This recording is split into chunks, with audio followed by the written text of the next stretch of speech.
I came to the camp in 1950 as a 15-year-old student at Groton School, and I worked at the camp for about 3 or 4 years as a counselor, and then I actually became assistant director, and for 1 year I was director of the camp. Okay, let me give you a little background.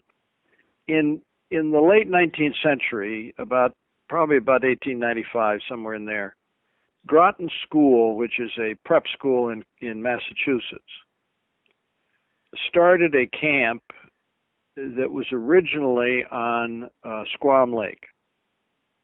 And there's still a little island there called Groton Island.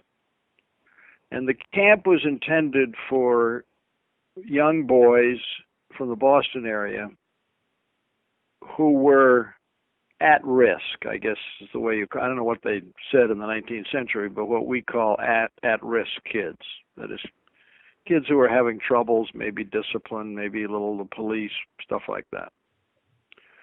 And the camp was also intended to teach the fairly wealthy boys from the Groton School that there were other people in the world than the people they were used to growing up with, and that there were people who were poor and who were having trouble.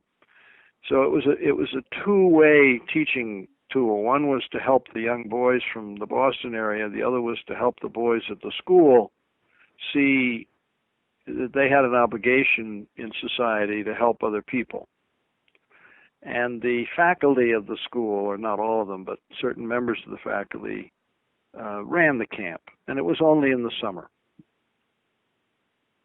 In about 1920 or 25, the school bought Mayhew Island in Newfound Lake. Much bigger island, further away from the shore, and the camp was developed there.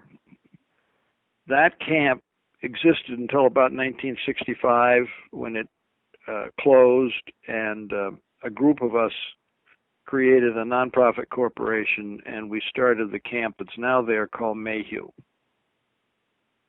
that Jim Newt is the director of. So it's one of the earliest camps in the country for underprivileged people. I don't know when the camps, the for-profit camps, when they started, but this is certainly very old. And indeed, my grandfather worked at the first one that was on Squam Lake in the late 1890s. And he and I had wonderful stories back and forth about the difference between the two periods we worked there.